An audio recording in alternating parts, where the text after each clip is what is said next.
नमस्कार, आप सबका मेरे यूट्यूब चैनल एग्ज़ाम तक में स्वागत है। आज हम हिमाचल प्रदेश की अर्थव्यवस्था का क्विज़ करने जा रहे हैं। यदि क्वेश्चन में किसी भी प्रकार का कोई डाउट हो, तो इंस्टाग्राम आईडी एग्ज़ाम तक 9 में या टेलीग्राम चैनल एग्ज़ाम तक 9 में आप पूछ सकते हैं। तो चलिए वीडियो को शुरू करते हैं। हमारा पहला प्रश्न है, किन्नौर जिले में किस स्थान पर खड़िया मिट्टी उपलब्ध है? जो खड़िया मिट्टी है उसे क्या कहा जाता है? उसे जिप्सम भी कहा जाता है। तो किन्नौर जिले में जो खड़िया मिट्टी है जिप्सम है वह कहाँ पर उपलब्ध है? ए शियासू, बी रिब्बा, सी चांगो, डी कामरू। तो इसका सही आंसर होगा ऑप्शन सी चांगो। जो किन्नौर जिले में चांगो है, चांगो में ही खड़िया मिट्टी जो जिप्सम है वो उपलब्ध है, जो पाया जाता है। हमारा अगला क्वेश्चन है, चांदी किन्नौर जिले में किस स्थान पर उपलब्ध है? ए चरागाह, बी चांगो, सी ठकथो, डी पुरवानी। तो इसका सही आंसर होगा ऑप्शन ए चरगाह। जो चरगाह है वहीं पर चांदी उपलब्ध है, चांदी पाई जाती है। कहाँ पर? किन्नौर जिले के चरगाह में। हमारा अगला क्वेश्चन है, प्राचीन समय से किन्नौर जिले के किस गांव में चावल की फसल उगाई जाती है? जो प्राचीन समय था और उस समय जो किन्नौर जिला था, किन्नौर जिले के किस गांव में चावल की फसल उगाई जाती थी? ए भाबा, बी किलबा, सी सांगला, डी खाब। तो इसका सही आंसर होगा ऑप्शन बी किलबा। जो किलबा गांव है, किलबा गांव में ही प्राचीन समय से चावल की खेती या चावल की जो फसल है वो उगाई जाती थी। जो किलबा गांव है यह किस जिले में स्थित है? तो ये किन्नौर जिले में स्थित है। यहाँ से जो क्वेश्चन है वो इस तरह से भी पूछा जा सकता है कि हिमाचल प्रदेश में प्राचीन समय से जो चावल की खेती होती थी वो किस जिले में होती थी? तो वो किन्नौर जिले में होती थी। और किन्नौर जिले के किस गांव में होती थी? किन्नौर जिले के किलबा गांव में होती थी। हमारा अगला क्वेश्चन है, किन्नौर जिले में मक्की अन्य किस नाम से जानी जाती है? जो किन्नौर जिले में मक्की है, मक्की को अन्य किस नाम से जाना जाता है? ए तांग, बी दो, सी कोडरा, डी छो। तो इसका सही आंसर होगा ऑप्शन डी छो। जो छो है, किन्नौर जिले में मक्की को किस नाम से जाना जाता है? छो के नाम से जाना जाता है। हमारा अगला क्वेश्चन है, प्राचीन समय में किन्नौर राज्य के दो प्रमुख व्यापार केंद्र कौन से थे? जो प्राचीन समय था, प्राचीन समय में किन्नौर राज्य के दो प्रमुख व्यापार के केंद्र कौन कौन से थे? ए सांगला, बी रामपुर बुशहर, सी भाभा व रामपुर, डी सांगला व रामपुर। तो इसका सही आंसर होगा ऑप्शन डी सांगला और रामपुर। जो सांगला और रामपुर है ये दोनों प्राचीन समय में किन्नौर राज्य के व्यापार के केंद्र थे। और जो किन्नौर है, किन्नौर जो चीनी रियासत थी उसका जो व्यापार है वो किसके साथ होता था? तो वो व्यापार तिब्बत के साथ होता था, जिसमें वो मसालों, रुई और घोड़े और खच्चरों का व्यापार करते थे। और किसके साथ होता था? जो बुशहर रियासत थी या चीनी जो रियासत थी उसका जो व्यापार होता था वो तिब्बत के साथ होता था। और जो प्रमुख दो शहर थे वो या व्यापार के जो केंद्र थे वो कौन कौन से थे? वो सांगला और रामपुर बुशहर थे। हमारा अगला क्वेश्चन है, सन 1859 ईस्वी में बुशहर राज्य के लोगों ने नए राजस्व कानून के प्रति विद्रोह कर दिया था। यह कानून किसने शुरू किया था? ए रघुनाथ सिंह, बी मुंशी रामलाल, सी जी बनारस, डी विलियम है। तो इसका सही आंसर होगा ऑप्शन बी मुंशी रामलाल। मुंशी रामलाल ने ही सन 1859 ईस्वी में बुशहर राज्यों में क्या कर दिया था? नए राजस्व कानून का लागू कर दिया था। और जिसके कारण क्या हो गया था? रामपुर जो बुशहर रियासत थी वहां पर विद्रोह हो गया था। और यह किसने शुरू किया था? तो यह मुंशी रामलाल ने शुरू किया था। और कब शुरू किया था? 1859 ईस्वी में। और कौन सी रियासत में शुरू हुआ था? तो ये बुशहर रियासत या बुशहर राज्यों में शुरू हुआ था। हमारा अगला क्वेश्चन है, राष्ट्रीय बीज कॉरपोरेशन द्वारा संचालित अन्न बीज प्रजनन फार्म कुल्लू जिले में किस स्थान पर स्थित है? ए हामटा, बी कुम्मा, सी कतरई, डी सैंज। तो इसका सही आंसर होगा ऑप्शन डी सैंज। जो सैंज है, सैंज में ही राष्ट्रीय बीज कॉरपोरेशन द्वारा संचालित अन्न बीज प्रजनन फार्म कुल्लू जिले के सैंज स्थान पर स्थित है।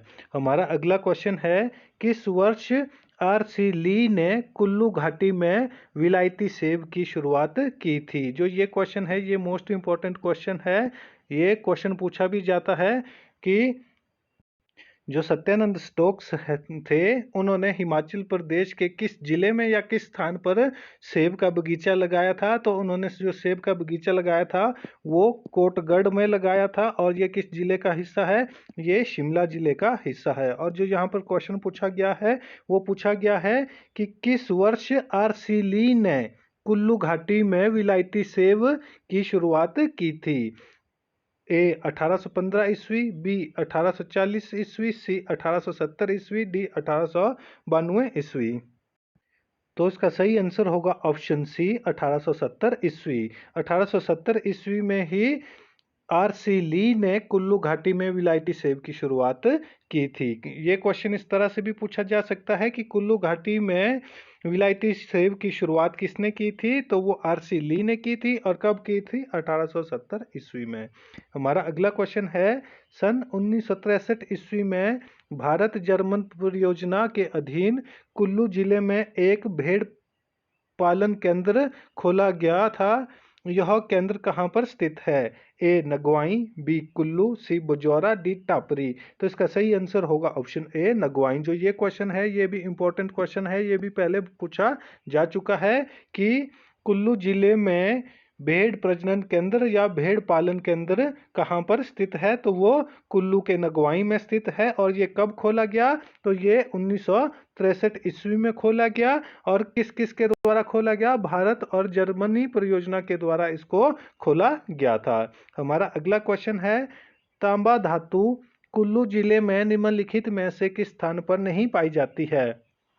ए चस्कानी, बी मॉल, सी लारजी, डी सौंद। तो इसका सही आंसर होगा ऑप्शन सी लारजी। जो लारजी है, लारजी में तांबा जो धातु है वो कुल्लू जिले में नहीं पाई जाती है, जबकि चस्केनी, मॉल और सौंद में जो तांबा धातु है वो पाई जाती है। और ये कहाँ पर है? ये कुल्लू जिले की बात हो रही है। हमारा अगला क्वेश्चन है, लाहौल स्पीति जिले का कुल कितना प्रतिशत क्षेत्र वर्तमान समय में कृषि कार्य में प्रयोग किया जाता है? जो लाहौल स्पीति है वो लाहौल स्पीति हिमाचल प्रदेश का सबसे बड़ा जिला है क्षेत्रफल की दृष्टि से। और यहाँ पे जो ज़्यादातर क्षेत्र कैसा है? वो बंजर भूमि की तरह है और वहाँ पे बड़े बड़े पहाड़ हैं और जो कृषि योग्य नहीं है। और यहाँ पे जो क्वेश्चन पूछा गया है वो पूछा गया है कि लाहौल स्पीति जिले का कुल कितना प्रतिशत क्षेत्र वर्तमान समय में कृषि कार्यों में प्रयोग किया जाता है? ए 15%, बी 20%, सी 25%, डी 30%। तो इसका सही आंसर होगा ऑप्शन सी 25%। जो 25% क्षेत्र है लाहौल स्पीति जिले का, वहाँ पर जो क्या किया जाता है? वहाँ पर कृषि कार्य किया जाता है। जबकि जो 75% क्षेत्र है वहाँ पे जो कृषि योग्य भूमि नहीं है। जो मैंने पहले भी बताया था कि यह हिमाचल प्रदेश का सबसे बड़ा जिला है। और परंतु फिर भी जो वहाँ का क्षेत्र है वो किस तरह का है? वो ज़्यादातर भाग बंजर है और बर्फ से ढका हुआ है और वहाँ पे जो वर्षा है वर्षा नहीं होती है हमारा। और यहाँ पे जो बोला भी जाता है कि हिमाचल प्रदेश का कौन सा क्षेत्र शीत मरुस्थल है? तो वह लाहौल स्पीति का क्षेत्र है। हमारा अगला क्वेश्चन है, केलांग क्षेत्र में कब सर्वप्रथम मोराबिन धर्म प्रचारकों ने आलू एवं अन्य सब्जियों के उत्पादन की शुरुआत की थी? ए 1829 ईस्वी, बी 1857 ईस्वी, सी 1863 ईस्वी, डी 1870 ईस्वी। तो इसका सही आंसर होगा ऑप्शन बी 1857 ईस्वी। 1857 ईस्वी में ही जो केलांग क्षेत्र है वहां पर सर्वप्रथम मारबिन धर्म प्रचारकों ने आलू एवं अन्य सब्जियों के उत्पादन की शुरुआत की थी। जो केलांग है यह लाहौल स्पीति जिले का हेडक्वार्टर है और वहीं पर ही सर्वप्रथम मारबिन धर्म प्रचारकों ने आलू एवं अन्य सब्जियों की शुरुआत उत्पादन की शुरुआत की थी। और कब की थी? 1857 ईस्वी में की थी। हमारा अगला क्वेश्चन है, लाहौल स्पीति में कुंठ उत्पादन सर्वप्रथम कब शुरू हुआ था? ए 1865, बी 1883, सी 1905, डी 1925। तो इसका सही आंसर होगा ऑप्शन डी 1925 ईस्वी। 1925 ईस्वी में ही लाहौल स्पीति क्षेत्र में जो कुंठ उत्पादन सर्वप्रथम शुरू किया गया था। यहाँ से जो एक इम्पोर्टेंट क्वेश्चन है वो क्या बन सकता है, वो बन सकता है कि हिमाचल प्रदेश में सर्वप्रथम कुंठ उत्पादन किस जिले में शुरू हुआ, तो वो हुआ लाहौल स्पीति में शुरू। और कब हुआ? 1925 ईस्वी में। हमारा अगला क्वेश्चन है, प्रति हेक्टेयर के हिसाब से लाहौल स्पीति की आलू उत्पादन की स्थिति क्या है? जो लाहौल स्पीति है, लाहौल स्पीति का जो आलू है वो बीज के लिए प्रयोग किया जाता है और ये सबसे अच्छी क्वालिटी का बीज आलू है। ये क्वेश्चन भी बनता है कि हिमाचल प्रदेश में बीज आलू का उत्पादन कहाँ किया जाता है, तो वो लाहौल स्पीति में किया जाता है। और यहाँ पे जो क्वेश्चन पूछा गया है कि प्रति हेक्टेयर के हिसाब से लाहौल स्पीति की जो आलू उत्पादन की स्थिति क्या है? ए विश्व में प्रथम, बी एशिया में प्रथम, सी भारत में प्रथम, डी एशिया में द्वितीय। तो इसका सही आंसर होगा ऑप्शन ए विश्व में प्रथम। विश्व में प्रथम स्थान पर कौन सा जिला आता है? लाहौल स्पीति जिला आता है। किसके हिसाब से? प्रति हेक्टेयर के हिसाब से। और किसमें? आलू के उत्पादन में। जैसे मैंने आपको पहले भी बताया था कि यहाँ पे जो बीज आलू है वो सर्वोत्तम क्वालिटी का उत्पादन किया जाता है। हमारा अगला क्वेश्चन है, जो और जामो किस्म किन दो लैंगिक मिलन का परिणाम है? जो है और जो जामो है, ये दो क्या है? ये नस्लें हैं, किस्म है, और किस चीज की किस्में हैं? ए भारतीय एवं ऑस्ट्रेलियन भेड़, बी गाय एवं याक, सी कुक्कुट एवं बतख, डी गधा एवं गाय। तो इसका सही आंसर होगा ऑप्शन बी गाय एवं याक। जो गाय और याक के लैंगिक मिलन के कारण दो अलग अलग नस्लें बनी है। कौन कौन सी नस्लें बनी है? जो और जामो। जो और जामो क्या है? गाय एवं याक के लैंगिक मिलन के परिणाम स्वरूप इनका निर्माण हुआ है। और जो ये क्वेश्चन है ये भी इंपॉर्टेंट क्वेश्चन है, ये भी पहले पूछा जा चुका है।